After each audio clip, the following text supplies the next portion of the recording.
Mayor তো দূরের কথা, একটা ওয়ার্ড ইলেকশনে পাশ করবে না। যদি পাশ করে আমার রাজনৈতিকভাবে আমি ছেড়ে দিব, আমি বাংলাদেশ ছেড়ে দিব, আমি আত্মহত্যা করবো। মানে এনসিপি যে হাসান আবদুল্লাহ, ওরা জাস্ট ওই যে আমার রাজু ভাস্কর্যের সামনে কিংবা ওই টিএসসিতে, অথবা যেহেতু সরকারে অনেক লোক ওদের নিজেদের রয়েছে, সেই কারণে ওরা একটা অবস্থান আছে। এখন ওরা অনেক কিছু মনে করতেছে, ভোট আসলে বোঝা যাবে ইশরাক হোসেন কি আর ওরা কি।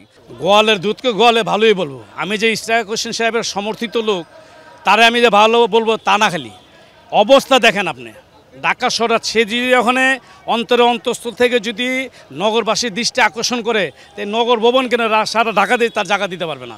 হচ্ছে যে এই যে ওরা ক্ষমতা ব্যবহার করতে পারতেছে, তখন এটা পারবে না। এখন যে কোনো জায়গায় গেলে, একটা মিডিয়াতে হোক, একটা সচিবালয় হোক, একটা আইন মন্ত্রণালয় হোক, কোর্ট কাছারি হোক, অনেক জায়গায় ওরা কিন্তু প্রভাব বিস্তার করতে পারতেছে, এবং বিভিন্ন রকম ট্রান্সফার, তারপরে নিজেদের লোক বসানো, এগুলো কিন্তু হরদম হচ্ছে। এবং আপনি দেখবেন যে প্রত্যেকটা জায়গায় যেখানে যেখানে নিয়োগ চলতেছে, সেখানে কিন্তু ওদের লিস্ট যাচ্ছে যে 3 দিনকার পরে গিয়ে ভাতের অন্য আমের চেয়ে আঠি বড়। আপনি দেখেন যে তাদের যে অভিজ্ঞতা, জনগণ তাদের কীভাবে নেবে। তাছাড়া তাদের এই বৈষম্যমূলক এই আন্দোলন থেকে তাদের এনসিপিটা তৈরি হয়েছে। এনসিপি যে তৈরি হয়েছে, মানুষ তো এখন সচেতন, মানুষ তো এখন আগের মতো বোঝে না। আমরা তো এখন কাঠের লাঙ্গলের যুগে বস করি না, আমরা ওখানে ডিজিটাল যুগে, তো এখন ট্র্যাক্টর দিকে হয়। দেখেন, এনসিপি এমনিও কিছুদিন পরে বুঝতে পারবেন, যখন একটা জাতীয় নির্বাচন হবে, যখন তারা 2-3টা সিটও পাবে না, তখনই বুঝে যাবে, তারা নিজেরাও বুঝবে তাদের মধ্যে যে দাম্ভিকতা, সেটা তখন কমে যাবে, এবং বাংলাদেশের মানুষ যে তাদের কোন পর্যায়ে রাখছে সেটা তখন প্রমাণিত হবে।